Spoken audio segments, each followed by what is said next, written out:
पुस्तकाबाहेरचे शिक्षण सहलीच्या माध्यमातून सरस्वती भुवन विद्यालयाने घडवले विद्यार्थ्यांना कोकण दर्शन। कार्यकारी संपादक बी.डी. सवडे। राष्ट्रीय शैक्षणिक धोरण NEP 2020 नुसार विद्यार्थ्यांना केवळ पुस्तकी ज्ञान न देता प्रत्यक्ष अनुभवातून शिक्षण देणे ही काळाची गरज आहे।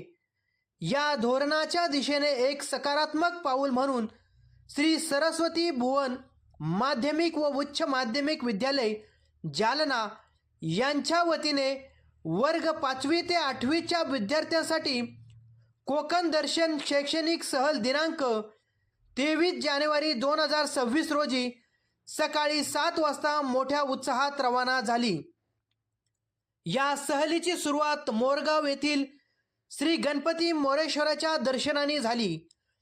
त्यानंतर विद्यार्थ्यांनी जेजुरी येथील श्री मल्हाराचे दर्शन, महाड येथील ऐतिहासिक चौदार तळ्याला भेट, प्रतापगडावरील पराक्रमाचा इतिहास, महाबळेश्वरातील निसर्ग सौंदर्य व भौगोलिक वैशिष्ट्यांचा अभ्यास, रायगडावरील शिवकालीन इतिहासाचा प्रत्यक्ष अनुभव तसेच श्रीवर्धन समुद्र किनाऱ्यावरील पर्यावरण निरीक्षण असा ज्ञानवर्धक व अनुभव समृद्ध प्रवास केला।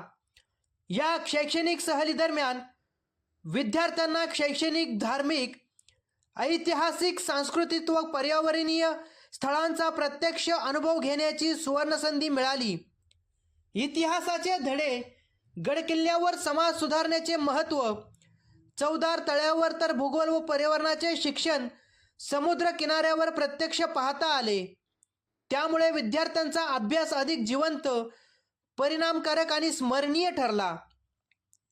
दिनांक 27 जानेवारी 2026 रोजी सकाळी 5 वाजता ही शैक्षणिक सहल सुखरूपरित्या जालना येथे परतली। हा उपक्रम यशस्वी करण्यासाठी श्री सरस्वती भुवन शिक्षण संस्थेचे सर्व सन्माननीय पदाधिकारी, स्थानिक शालेय समिती अध्यक्ष, प्राध्यापक डॉक्टर ज्योती धर्माधिकारी, मुख्याध्यापक श्री मधुकर बिरहारे, उपमुख्याध्यापक श्री युवराज पाडळे, सर्व शिक्षक शिक्षकेतर सहकारी तसेच पालक वर्ग यांनी मोलाचे सहकार्य केले। या शैक्षणिक उपक्रमात सहल प्रमुख श्री विनोद मगरे, सहकारी श्री संतोष सवडे, श्रीमती अंजली वनकर, श्रीमती अनिता बनसोडे, श्री संकेत महस्के तसेच सर्व पालकांचे सहकार्य विशेष उल्लेखनीय ठरले।